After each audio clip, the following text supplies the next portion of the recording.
Hai kelas, Assalamualaikum semua. Kita sekembalinya daripada indeks ketiga daripada hari itu dan kita nak masuk ke indeks yang keempat.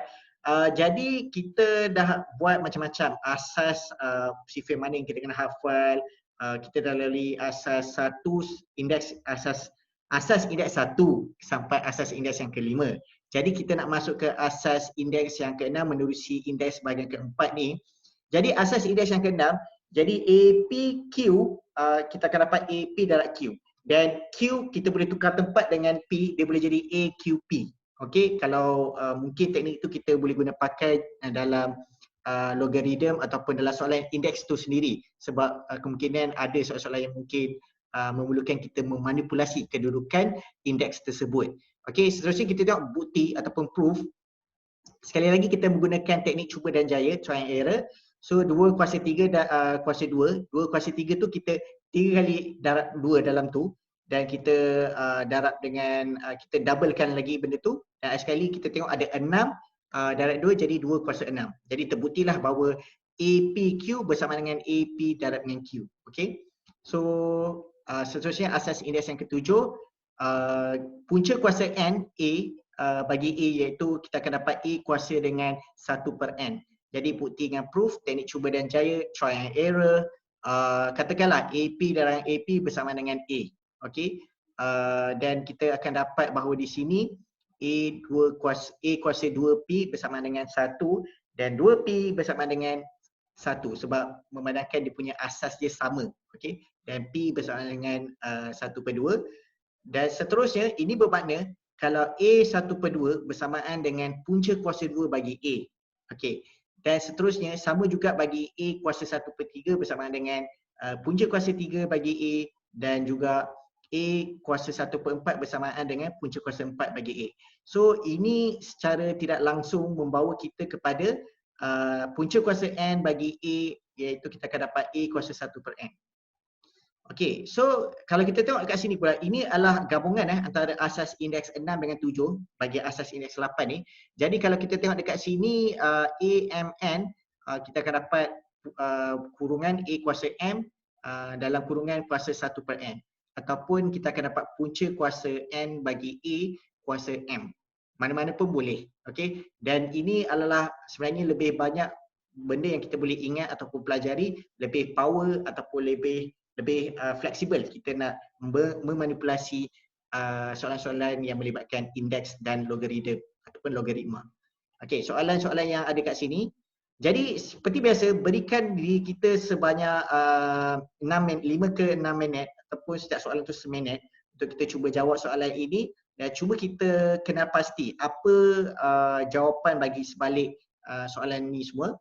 Sekali lagi, kiranya ada 7 soalan yang ada kat sini. Jadi 7 ke 8 minit lah.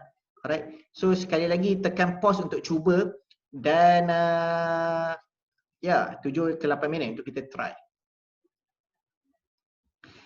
Okey, seterusnya kita tengok jawapan satu persatu. Ini adalah agak mudah, kita just mengaplikasi semula tentang indeks-indeks yang sebelum ini. Okey, jadi kalau negatif, again dia adalah dalam bentuk pecahan.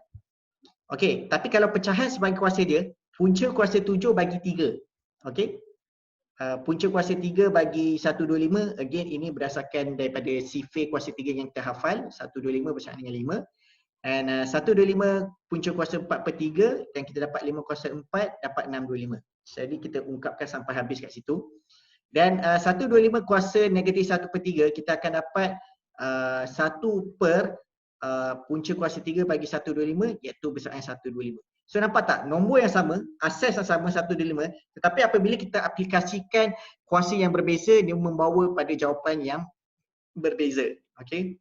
So 125 kuasa negatif 4/3 and seperti mana dinyatakan kat bawah tu, okey, dapat 1/625. Okey, kita settlekan dalam kurungan yang dulu iaitu kita dapat 5 kuasa 5 dan dapat 5 kuasa 4 dan dapat 1/625. Jadi apa-apa pun strategi biasanya kalau kita nak buat indeks ni, kita kena kecilkan terlebih dahulu. Kecilkan terlebih dahulu, lepas tu baru kita kembangkan balik. Sebab kalau kita kembangkan besar and kalau kita nak kecilkan balik tu kemungkinan ada kesalahan ataupun careless mistake. Kesalahan yang mungkin kita cuai, alright, untuk menjawab soalan-soalan ini. Okay, so kita tengok balik semua rumus indeks yang kita dah belajar. Kita mula yang paling latest yang kita dah belajar, iaitu AMN bersamaan dengan AMN. Okay, cikgu nak kena padam dekat sini. Sebenarnya yang ni tak perlu dia punya annotate dekat sini. Ini tak perlu. Ini ada kesalahan kat sini. Alright.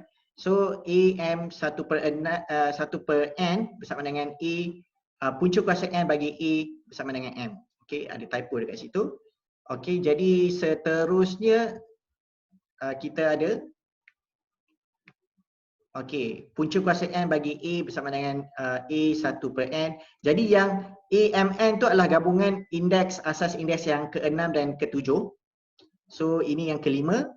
Kalau negatif 1 dia akan bawa 1 per nombor tu sendiri, dan A1 bersamaan dengan A00 bersama dengan 1, AP bagi AQ bersama dengan AP tolak Q, dan seterusnya kita dapat AP dan AQ bersama dengan AP campur Q, dan okey, kita dah habislah tentang rumus indeks ni. Jadi ini yang ke-88 yang kita kena ingat pasal asas indeks supaya kita mudah untuk memanipulasi ataupun menjawab soalan-soalan yang melibatkan indeks. Ingat ya kelas, jadi kalau kamu ingat, kamu tak perlu nak flick balik ke jawapan ataupun soalan di bahagian rumus formula di bahagian hadapan, ataupun tak perlu nak flick jawapan di bahagian belakang sebab kamu confident inilah jawapan dia. Okey. Jadi mohon ikuti channel cikgu dan subscribe dan komen di bawah apa lagi yang kita nak belajar tentang indeks kalau ada, dan apa lagi kita expect untuk logarithm, dan kamu boleh kongsi juga kefahaman kamu dengan lebih mudah bersama rakan-rakan seperjuangan yang lain, sama ada PT3 ke ataupun SPM ke, dan kamu boleh komen juga apa lagi yang kamu nak cikgu buat ataupun nak bicara topik apa dalam video cikgu ini. Okey, sementara cikgu masih ada lagi masa dalam PKP ni, Perintah Kawalan Pergerakan, dan cuba kamu lakukan latihan sendiri di rumah berdasarkan buku latihan yang dibeli oleh guru-guru ataupun ibu bapa kamu. Dan itu saja kelas. Assalamualaikum dan terima kasih kerana mendengar kesemua indeks bagi bahagian 1 sampai bahagian ke-4. Jadi all the best class untuk latihan kamu. Sampai cikgu tersasul kat situ. Bye. Assalamualaikum.